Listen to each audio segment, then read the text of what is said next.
Galvanic cell में यहाँ zinc rod और जिंक सॉल्यूशन के एरिया ऑफ कांटेक्ट पर हो रहा है ऑक्सीडेशन यानी कि लॉस ऑफ इलेक्ट्रॉन, और यहाँ रिडक्शन हाफ सेल में यानी कि कॉपर रॉड और सॉल्यूशन के एरिया ऑफ कांटेक्ट में हो रहा है रिडक्शन, गेन ऑफ इलेक्ट्रॉन।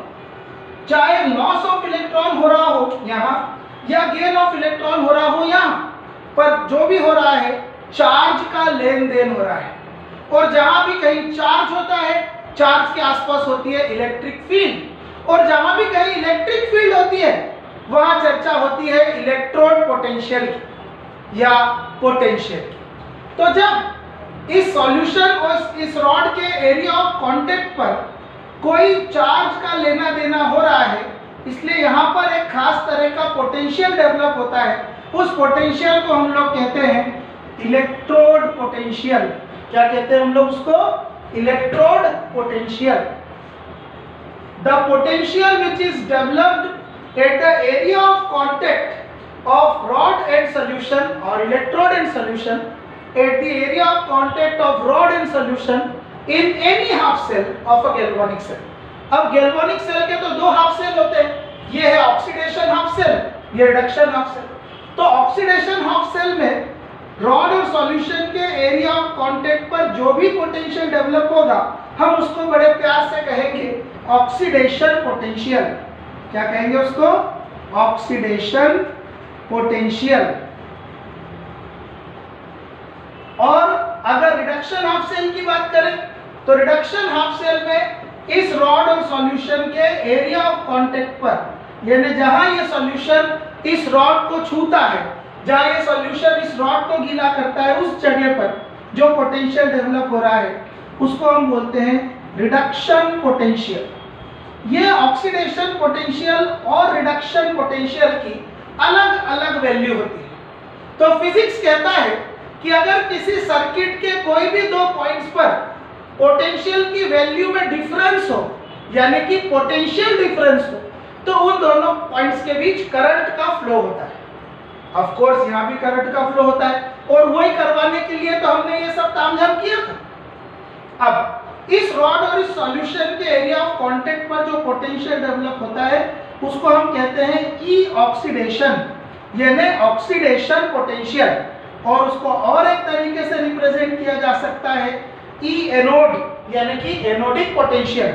और चूंकि यहाँ पर अभी अपन जिंक की बात कर रहे हैं इसलिए आप लिख सकते हो E zinc by zinc ion. Zinc is getting converted into zinc ion, ये ऑक्सीडेशन पोटेंशियल। यहाँ रिडक्शन पोटेंशियल जो डेवलप हो रहा है कॉपर रॉड और सॉल्यूशन के एरिया ऑफ कांटेक्ट पर, इसको आप लिख सकते हो E copper ion by copper, reduction potential. इसी का एक और नाम है ई कैथोड। तो ई ऑक्सीडेशन और ई रिडक्शन, ई रिडक्शन भी बोल सकते हैं, मैं लिखता हूं यहां पर ई रिडक्शन। रिडक्शन हाफ सेल में डेवलप हो रहा है इसलिए ई रिडक्शन। ये एनोड है इसलिए एनोडिक पोटेंशियल, ये कैथोड है इसलिए कैथोडिक पोटेंशियल। यहाँ जिंक का यूज हुआ है इसलिए जिंक वाला पोटेंशियल, या कॉपर का यूज हुआ इसलिए कॉपर वाला पोटेंशियल। तो आपको समझ में आया किसी भी गैल्वेनिक सेल के किसी भी हाफ सेल में रॉड और सॉल्यूशन के एरिया ऑफ कांटेक्ट पर जो पोटेंशियल डेवलप होता है उसको हम कहते हैं इलेक्ट्रोड पोटेंशियल। अब चूंकि हमारे इलेक्ट्रोड ही दो तरह के हैं इसलिए इलेक्ट्रोड पोटेंशियल भी दो तरह का है। इलेक्ट्रोड है एनोड और कैथोड, इसलिए पोटेंशियल भी एनोडिक पोटेंशियल कैथोडिक पोटेंशियल या ऑक्सीडेशन पोटेंशियल और रिडक्शन पोटेंशियल। इतनी बात समझ में आती है। तो पोटेंशियल दो अलग अलग वैल्यूज हैं। अगर हम ये जानना चाहते हैं कि इस पूरे गैल्वेनिक सेल से मैक्सिमम हमको कितना वोल्टेज मिलने वाला है, मैक्सिमम हम कितना बड़ा बल्ब लगा सकते हैं, तो हम एक्चुअली बात कर रहे हैं ईएमएफ की, इलेक्ट्रोमोटिव फोर्स की। इलेक्ट्रोमोटिव फोर्स को प्यार से हम लोग कह लेते हैं सेल पोटेंशियल, ई सेल या cell potential.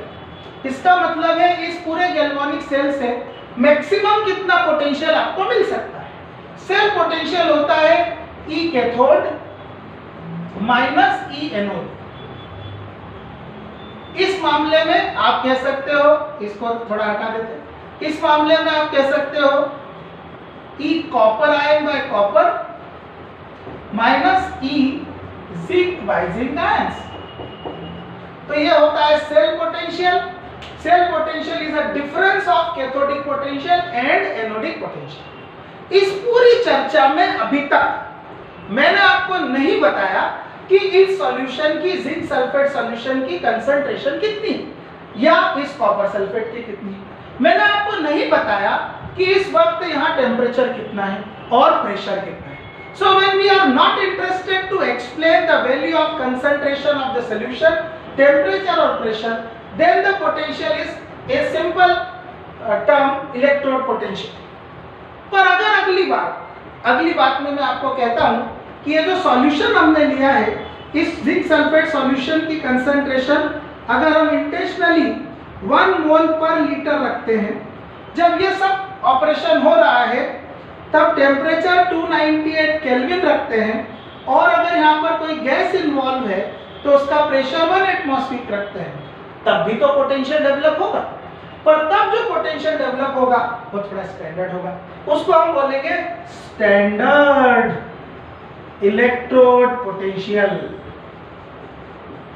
Standard electrode potential.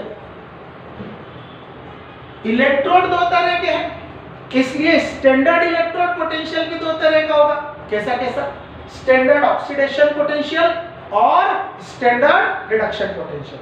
अगर हमारे ऑक्सीडेशन हाफ सेल में कंसंट्रेशन 1 मोल पर लीटर, टेम्परेचर 298 और प्रेशर 1 एटमॉस्फेरिक है, तो ऑक्सीडेशन हाफ सेल में डेवलप होने वाले पोटेंशियल को हम बोलते हैं स्टैंडर्ड ऑक्सीडेशन पोटेंशियल, या फिर हम बोलते हैं स्टैंडर्ड एनोडिक पोटेंशियल, या फिर हम रिप्रेजेंट करेंगे E standard zinc by zinc ion. इसी तरह अगर हमारे रिडक्शन हाफ सेल में जो सॉल्यूशन हमने लिया है उसकी कंसंट्रेशन 1 मोल पर लीटर है, अगर टेम्परेचर 298 केल्विन है, अगर प्रेशर 1 एटमॉस्फेरिक है, तो इस रॉड और इस सॉल्यूशन के एरिया ऑफ कांटेक्ट पर अब जो भी पोटेंशियल डेवलप होगा, क्योंकि कंडीशन स्टैंडर्ड है इसलिए उसको स्टैंडर्ड रिडक्शन पोटेंशियल बोलेंगे, या फिर उसको बोलेंगे ई स्टैंडर्ड कैथोड, या फिर उसको रिप्रेजेंट करेंगे ई स्टैंडर्ड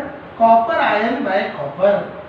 तो मेरे दोस्तों, किसी भी इलेक्ट्रोड में यानी कि किसी भी गैल्वेनिक सेल के किसी भी हाफ सेल में अगर रॉड और सॉल्यूशन के एरिया ऑफ कांटेक्ट पर कोई पोटेंशियल डेवलप हो रहा है, और वो तब डेवलप हो रहा है जब कंसंट्रेशन 1 मोल पर लीटर हो, टेम्परेचर 298 केल्विन हो, प्रेशर 1 एटमॉस्फेरिक हो, तो उस वक्त डेवलप होने वाले पोटेंशियल को थोड़ा स्टैंडर्ड वाला पोटेंशियल बोलेंगे, यानी कि स्टैंडर्ड वाला ऑक्सीडेशन पोटेंशियल और स्टैंडर्ड वाला रिडक्शन पोटेंशियल। अब जब दोनों ही हाफ सेल में कंडीशन स्टैंडर्ड है, तो दोनों के ही पोटेंशियल स्टैंडर्ड है, तो दोनों का जो डिफरेंस होगा वो भी स्टैंडर्ड वाला सेल पोटेंशियल होगा, यानी कि standard cell potential. If the concentration of solution in both the half cells is 1 mole per liter, temperature is 298 Kelvin and pressure is 1 atmospheric, then the maximum potential that can be obtained from the cell when the cell is in open circuit is called standard cell potential. Open circuit का मतलब है उस cell से उस वक्त कोई current withdraw नहीं किया जा रहा है, तब आप उसकी मैक्सिमम एबिलिटी कैलकुलेट करते हैं। ये फॉर्मूला है हमारे स्टैंडर्ड सेल पोटेंशियल का, जो स्टैंडर्ड कैथोडिक पोटेंशियल और स्टैंडर्ड एनोडिक पोटेंशियल की वैल्यू का डिफरेंस है। दोस्तों, हर एलिमेंट के लिए स्टैंडर्ड ऑक्सीडेशन पोटेंशियल कैलकुलेट कर लिया गया है, हर एलिमेंट के लिए स्टैंडर्ड रिडक्शन पोटेंशियल भी उसी से कैलकुलेट हो जाता है। यानी अब आपको हर एलिमेंट के स्टैंडर्ड ऑक्सीडेशन पोटेंशियल और स्टैंडर्ड रिडक्शन पोटेंशियल की वैल्यू अवेलेबल है डेटाबेस में। ये कैलकुलेशन करने के लिए आपने यूज किया था स्टैंडर्ड हाइड्रोजन इलेक्ट्रोड, जिसके बारे में किसी अलग लेक्चर में, किसी अलग वीडियो में मैं आपको बताऊंगा। तो स्टैंडर्ड हाइड्रोजन इलेक्ट्रोड यानी SHE, जो एक तरह का रेफरेंस इलेक्ट्रोड है, उस रेफरेंस इलेक्ट्रोड की मदद से हम दुनिया के किसी भी हाफ सेल का, अननोन हाफ सेल का स्टैंडर्ड इलेक्ट्रोड पोटेंशियल निकाल सकते हैं। उसी डिवाइस यानी कि SHE का यूज करके हमने दुनिया के सारे एलिमेंट्स का स्टैंडर्ड रिडक्शन पोटेंशियल और स्टैंडर्ड ऑक्सीडेशन पोटेंशियल निकाल लिया और निकाल कर एक प्रैक्टिकल फाइल में, एक डायरी में, एक सुरक्षित जगह पर रख लिया। अब इनकी अलग अलग वैल्यूज आई, कोई वैल्यू नेगेटिव थी, कोई पॉजिटिव थी। अब ये जो भी वैल्यूज आई, जो नेगेटिव थी या पॉजिटिव थी, ये वैल्यूज को हमने एक असेंडिंग ऑर्डर में अरेंज किया। कुछ किताबें इसको डिसेंडिंग ऑर्डर में अरेंज करती हैं। तो अब हम बात कर रहे हैं अलग अलग एलिमेंट्स के स्टैंडर्ड इलेक्ट्रोड पोटेंशियल की वैल्यूज को किसी असेंडिंग या किसी डिसेंडिंग ऑर्डर में अरेंज करने के बारे में। इस तरह के सारे अरेंजमेंट को केमिस्ट्री में हम बोलते हैं सीरीज। तो आज बात करने वाले हैं इलेक्ट्रोकेमिकल सीरीज के बारे में। ये बहुत ही इंटरेस्टिंग बात है। दुनिया में इतने सारे एलिमेंट्स हैं, जिंक है, कॉपर है, हाइड्रोजन है, लेड है, आयरन है, लिथियम है और सब कुछ। इन सारे एलिमेंट्स को one by one hydrogen electrode से जोड़ा गया, स्टैंडर्ड हाइड्रोजन इलेक्ट्रोड से जोड़ा गया और हर बार उस एलिमेंट के लिए उसका स्टैंडर्ड इलेक्ट्रोड पोटेंशियल निकाला गया। वो दो तरह का होता है, स्टैंडर्ड ऑक्सीडेशन पोटेंशियल भी हो सकता है और उसी वैल्यू का साइन ऑपोजिट कर दीजिए तो वो स्टैंडर्ड रिडक्शन पोटेंशियल भी होता है। ऐसा मैंने देखा है कि जो यूरोपियन बुक्स हैं, जो यूरोपियन साइंटिस्ट हैं, वो स्टैंडर्ड रिडक्शन पोटेंशियल की वैल्यू को कंसीडर करते हैं और जो अमेरिकन साइंटिस्ट है या उनको सपोर्ट करने वाले साइंटिस्ट हैं या उनकी यूनिवर्सिटीज में पढ़े हुए साइंटिस्ट हैं, वो ज्यादातर स्टैंडर्ड ऑक्सीडेशन पोटेंशियल की वैल्यूज को कंसीडर करते हैं। हमको, इंडिया को, भारत को यूरोपियन कंट्रीज ने इतने साल तक गुलाम बना के रखा, इसलिए हमको स्टैंडर्ड रिडक्शन पोटेंशियल ज्यादा सिखाया गया और हमारे जो साइंटिस्ट हैं वो स्टैंडर्ड रिडक्शन पोटेंशियल की वैल्यूज को ज्यादा कंसीडर करते हैं। अब हमने सारे एलिमेंट्स के स्टैंडर्ड रिडक्शन पोटेंशियल की वैल्यूज को ऊपर से नीचे की तरफ असेंडिंग ऑर्डर में अरेंज किया। सारी वैल्यूज आपको भी याद करने की जरूरत नहीं है और सच बताओ मुझे भी याद नहीं है, पर जो जो याद है उससे मैं आपको एक ट्रेंड दिखाता हूँ। कोई एलिमेंट है, मान लेते हैं कि उस एलिमेंट का नाम है जिंक और जिंक के लिए स्टैंडर्ड रिडक्शन पोटेंशियल की वैल्यू -0.76 वोल्ट है। ये नेगेटिव वैल्यू है, काफी छोटी वैल्यू है। इससे भी छोटी छोटी और वैल्यूज होती होंगी। इस लिस्ट के टॉप पे मैं आपको दिखाऊंगा लिथियम, जिसकी वैल्यू बहुत छोटी होती है, बहुत नेगेटिव होती है, फिर उससे बड़ी वैल्यू, फिर उससे बड़ी वैल्यू, ऐसे करते करते हम एलिमेंट्स के स्टैंडर्ड रिडक्शन पोटेंशियल के असेंडिंग ऑर्डर में रखते जा रहे हैं। कभी ना कभी बारी आएगी हाइड्रोजन इलेक्ट्रोड की। आपको पता है स्टैंडर्ड हाइड्रोजन इलेक्ट्रोड के लिए स्टैंडर्ड इलेक्ट्रोड पोटेंशियल की वैल्यू 0.00 कंसीडर की गई है। फिर उससे बड़ी वैल्यूज यानी पॉजिटिव वैल्यू, बीच बीच में और एलिमेंट्स है, उनकी वैल्यूज है, उनको याद नहीं करना है, हमको सिर्फ ट्रेंड पकड़ना है। कॉपर का स्टैंडर्ड रिडक्शन पोटेंशियल +0.34 वोल्ट्स। फिर और बड़ा तो कभी ना कभी बारी आएगी आपके सिल्वर की। सिल्वर का स्टैंडर्ड रिडक्शन पोटेंशियल +0.80 वोल्ट्स। फिर और उस नीचे कहीं ना कहीं बारी आएगी गोल्ड की, Au ऑरम, उसकी वैल्यू और बड़ी होगी। फिर मर्क्यूरी की बारी आएगी। इस तरह से एक लिस्ट बनेगी। हमको इन वैल्यू से अभी कोई ज्यादा मतलब नहीं है और आपको ये वैल्यू याद नहीं करनी है। ये हर क्वेश्चन में आपको दी होगी, चाहे एग्जाम JEE की हो, एग्जाम नीट की हो, एग्जाम 11 की हो या 12 की हो। हर एग्जाम में वैल्यूज गिवन होती है, इसलिए आपको ये वैल्यू याद नहीं करनी है। आपको सिर्फ ये समझना है कि इस सीरीज में ऊपर की तरफ कौन लिखे हुए हैं, नीचे की तरफ कौन लिखे हुए हैं। आप जब 10th क्लास में थे और मेटल्स और नॉन मेटल्स पढ़ते थे तो वहाँ एक एक्टिविटी सीरीज या रिएक्टिविटी सीरीज आपने पढ़ी। वहां पर भी आपने देखा बीच में हाइड्रोजन थी, ऊपर ज्यादा एक्टिव मेटल्स थे, आयरन था, जिंक था, नीचे कम एक्टिव मेटल थे, copper, silver, gold, platinum, mercury थे। ये वही है, एक्टिविटी सीरीज का ही ये थोड़ा डिटेल फॉर्म है और कोई नई बात नहीं है। तो when standard reduction potentials of various elements are arranged in an ascending order, then we get a list or series. This list or series is simply known as electrochemical series. मेरे जो दोस्त NCERT पढ़ते हैं उनको कभी कभी standard reduction potential की जगह स्टैंडर्ड ऑक्सीडेशन पोटेंशियल की लिस्ट मिलेगी, और वो लिस्ट उल्टी होगी। जो सबसे नीचे है यहाँ मेरी सीरीज में, वो उसमें सबसे ऊपर होगा, और जो सबसे ऊपर है वो सबसे नीचे होगा। आप चिंता मत करिए, वो भी सही है, ये भी सही है। जैसे आप किसी चीज को या तो असेंडिंग ऑर्डर में अरेंज कर लीजिए या डिसेंडिंग में, पर मेरा सजेशन है आप लोगों को मेरे दोस्तों कि आप स्टैंडर्ड रिडक्शन पोटेंशियल ही कंसीडर करिए, वो आसान है यूज करना, और उसको असेंडिंग ऑर्डर में ही रखिए जैसा कि हमने बनाया है। ये है इलेक्ट्रोकेमिकल सीरीज। तो क्या फायदा निकला ये सब करने से? ये वैल्यूज को असेंडिंग डिसेंडिंग ऑर्डर में अरेंज करने से क्या फायदा निकला? क्या कैरेक्टरिस्टिक है इस इलेक्ट्रोकेमिकल सीरीज? मेरे दोस्तों, इलेक्ट्रोकेमिकल सीरीज के कैरेक्टरिस्टिक बहुत इंपॉर्टेंट है।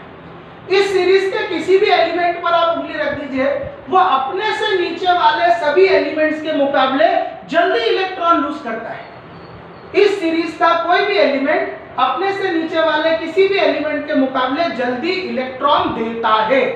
ऊपर वाले एलिमेंट अपने से नीचे वाले एलिमेंट को इलेक्ट्रॉन देता है, पर नीचे वाला एलिमेंट अपने से ऊपर वाले किसी भी एलिमेंट को इलेक्ट्रॉन नहीं दे सकता। ये बहुत इंपॉर्टेंट बात है। इसको यूं भी कह सकते हैं कि जो भी एलिमेंट इस सीरीज का कोई भी एलिमेंट, आप यहाँ उंगली रख दीजिए, यहाँ रख दीजिए, वो अपने से नीचे वालों के मुकाबले ज्यादा इलेक्ट्रोपॉजिटिव है, जल्दी इलेक्ट्रॉन देता है। बहुत आसान सी बात है। इस सीरीज का कोई भी एलिमेंट अपने से नीचे वाले एलिमेंट के मुकाबले स्ट्रॉन्गर रिड्यूसिंग एजेंट है।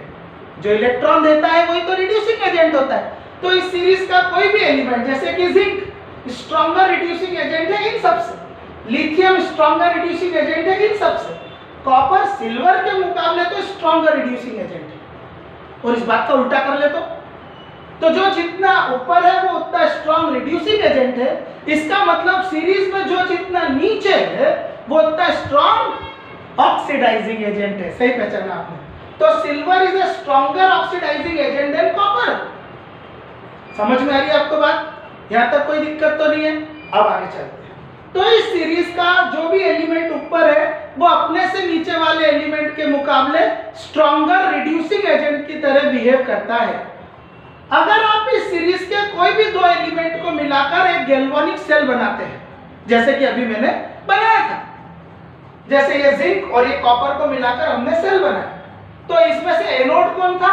जो ऊपर वाला एलिमेंट था। तो जो ऊपर वाला एलिमेंट होता है वो हमेशा अगर नीचे वाले के साथ जोड़ा जाए तो वो ऊपर वाला एलिमेंट एनोड होता है।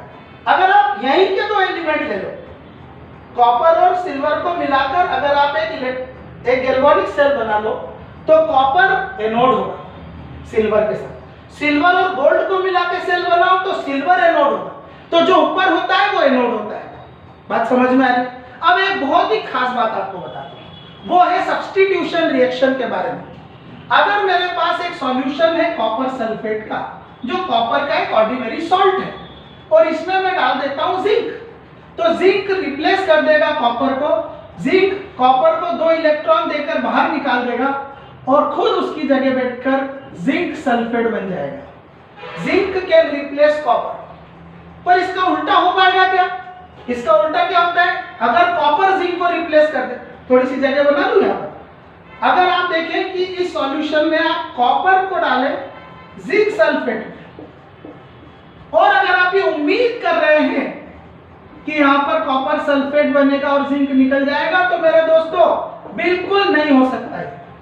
क्योंकि जो एलिमेंट इस सीरीज में नीचे है वो अपने से ऊपर वाले एलिमेंट को रिप्लेस नहीं कर सकता, क्योंकि नीचे वाला एलिमेंट लेस इलेक्ट्रोपॉजिटिव है। वो अपने से ऊपर वाले यानी कि मोर इलेक्ट्रोपॉजिटिव को इलेक्ट्रॉन नहीं दे सकता। मैं अंबानी को डोनेशन नहीं दे सकता, मैं अडानी को डोनेशन नहीं दे सकता, वो मुझे दे सकते हैं।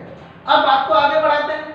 अगर हम कॉपर को सिल्वर में डालें, जैसे मेरे पास अगर कोई सिल्वर सॉल्ट है, सिल्वर क्लोराइड, और उसमें मैं कॉपर डाल देता हूं, तो कॉपर सिल्वर से तो ऊपर है, इसलिए copper can displace silver. Copper silver को उसके सॉल्ट में से, उसकी दुनिया में से निकाल कर बाहर कर देगा और खुद उसकी जगह पर बैठ जाएगा। बेचारा सिल्वर अकेला तन्हा अरिजीत सिंह के गाने गाते हुए अपने दिन बिताएगा। मैं आपको और एक दो चीजें बता सकता हूं। ऐसी और भी कई रिएक्शंस हैं, जैसे कि अगर आपके पास है सल्फ्यूरिक एसिड, और सल्फ्यूरिक एसिड में यानी कि यहाँ पे हाइड्रोजन मेन एलिमेंट है, तो आप हाइड्रोजन से ऊपर वाला कोई भी एलिमेंट डाल दो, जिंक डाल दो, तो वो डिस्प्लेस कर देगा हाइड्रोजन को, आपको मिलेगा जिंक सल्फेट और मिलेगी हाइड्रोजन। इन चारों रिएक्शन को दिखाने के पीछे पर्पस ये था कि किसी भी इलेक्ट्रोकेमिकल सीरीज का जो ऊपर वाला एलिमेंट होता है वो अपने से नीचे वाले एलिमेंट को उसी के सॉल्ट में से निकाल सकता है, डिस्प्लेस कर सकता है, भगा सकता है, पर नीचे वाला एलिमेंट ऊपर वाले एलिमेंट को डिस्प्लेस नहीं कर सकता। मैं एक बार हाइड्रोजन को फिर उसकी जगह पर बिठा दूं जिसकी वैल्यू 0। तो इलेक्ट्रोकेमिकल सीरीज के बारे में अभी तक आपने ये देखा कि ऊपर वाला एलिमेंट इलेक्ट्रॉन देता है, नीचे वाला एलिमेंट इलेक्ट्रॉन लेता है। नीचे वाला एलिमेंट ऊपर वाले एलिमेंट को इलेक्ट्रॉन नहीं दे सकता, ऊपर वाला एलिमेंट नीचे वाले एलिमेंट को डिस्प्लेस कर सकता है, पर नीचे वाला एलिमेंट अपने से ऊपर वाले एलिमेंट को डिस्प्लेस नहीं कर सकता। ऊपर वाला एलिमेंट स्ट्रॉन्गर रिड्यूसिंग एजेंट होता है नीचे वाले के मुकाबले, और ऊपर वाला एलिमेंट अगर नीचे वाले के साथ जोड़ा जाए, यानी जिंक को अगर कॉपर के साथ जोड़ा जाए, तो जो ऊपर वाला होता है वो एनोड होता है। अब ध्यान से सुनना मेरे दोस्तों, मजा आएगा आपको। ऊपर वाला देता है, नीचे वाला लेता है। नीचे वाला ऊपर वाले को कुछ नहीं दे सकता, ऊपर वाला जब चाहे नीचे वाले को डिस्प्लेस कर देता है, पर नीचे वाला आज तक ऊपर वाले को डिस्प्लेस नहीं कर पाया। ऊपर वाला बहुत बड़ा रिड्यूसिंग एजेंट है, ऊपर वाला एनोड है, एनोड, क्योंकि ऊपर वाला देता है, नीचे वाला लेता है। Thank you.